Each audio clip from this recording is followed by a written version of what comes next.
Uqbat ibn Amr, he asked the Rasul sallallahu alaihi wasallam, what will give me success? What will give me safety? And the Rasul sallallahu alaihi wasallam, he gave three very, very brief replies. Rasul sallallahu alaihi wasallam, he said, number one, amlik alayka lisanak. Learn how to control your tongue. One day, Umar ibn Khattab walked in the masjid and he saw Abu Bakr radiallahu anh holding his tongue. So he just says, like, what are you doing? Why are you holding your tongue? He goes, this thing has put me in so much trouble. How many households have been destroyed because of a tongue? How many communities? Imam Shafi has a poem where he says how many people are in the graveyard because of their tongue. So Rasul sallallahu alaihi wasallam, he says, amlik alayka. An interesting thing about the Arabic in this is he says alayka, as if it's against you. Protect yourself against this thing that will really mess up your life if you don't control it. Imam Shafi also said if there's anything that deserves to be in jail for a long time, it's the tongue. So just the first advice is that the aql should be in front of the tongue. What happens often is that the tongue speaks and then we go, oh,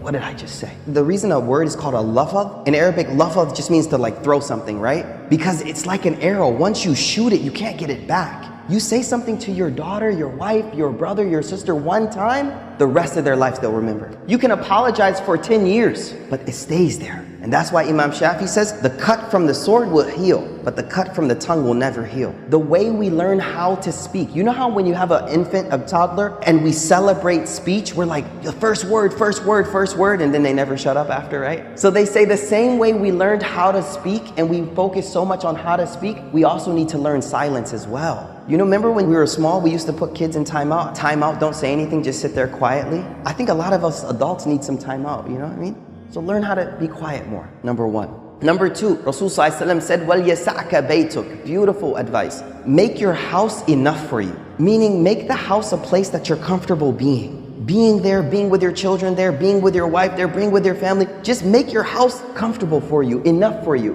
Not this mentality that we always have to be outside of the house. No, be at home. There's less fitna at home. You go to the masjid, salli, back to the house, go back. Be there, be with your family. We all know the incident of ifk. Ifk was when our mother Aisha radiallahu anha was accused of fornication. And rumors about her had spread throughout the community. And we could imagine how that would feel to be someone like Aisha in that state where everyone is talking about something. And then I want you to imagine you're her father, Abu Bakr. Like, what would it feel like to be a father of that type of rumor spreading around community? The hadith tells us that Aisha, first of all, didn't find out about the rumor for a while. When Aisha radiallahu anha found out, she immediately asked the Rasul sallallahu alaihi wasallam, could she go back to her mother and father's house? So Rasul sallallahu alaihi wasallam said, yeah, go. When she walked in the door, she was very distraught. And the hadith says, she walked in the house and her mother saw her face and she immediately started to comfort her. But Aisha says, when I walked in the house, I could hear my father on the roof of the house reciting Quran. There's a communal problem with your own family.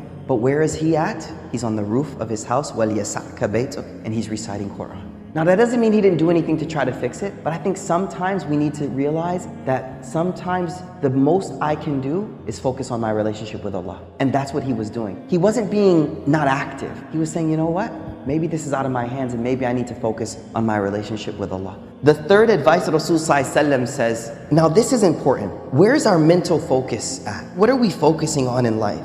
Rasul sallallahu alaihi wasallam, he wants to direct our priorities. The end of this hadith says, وَابْكِ عَلَى خَطِئَتِكَ. Cry over your sins. Now, the only way you'll cry over something is when it's a priority in life and when you focus on it. And so what I feel this hadith does for me is it reminds me that there are a lot of problems in the world right now, whether they be global, whether they be communal, whatever they may be. But the thing that my heart should be primarily preoccupied with are my sins. How many of you have actually today thought over your sins? I think if we were honest, only a few of us may have actually sat and thought over them, let alone cry. See, we won't cry over them unless we actually take the first step and mentally prioritize them and think about them. One of the major problems we have is we're focusing on other people's uyub and not our own faults. So let your own faults preoccupy you from the faults of other people. Focus on your own ma'asi, your own sins. So 3 things. Number 1, let's control our tongue. Think about what we say. Number 2, be comfortable at home. Number 3, focus on your sins. Go to sleep, think of what did I do today? And say, Ya Allah, there's a lot I did wrong today. Wrap that up. Don't go to sleep with that staying there. Don't go to sleep with those sins just sitting there. No, before you go to sleep, do that tawbah, clean those out, inshallah. May Allah subhanahu wa ta'ala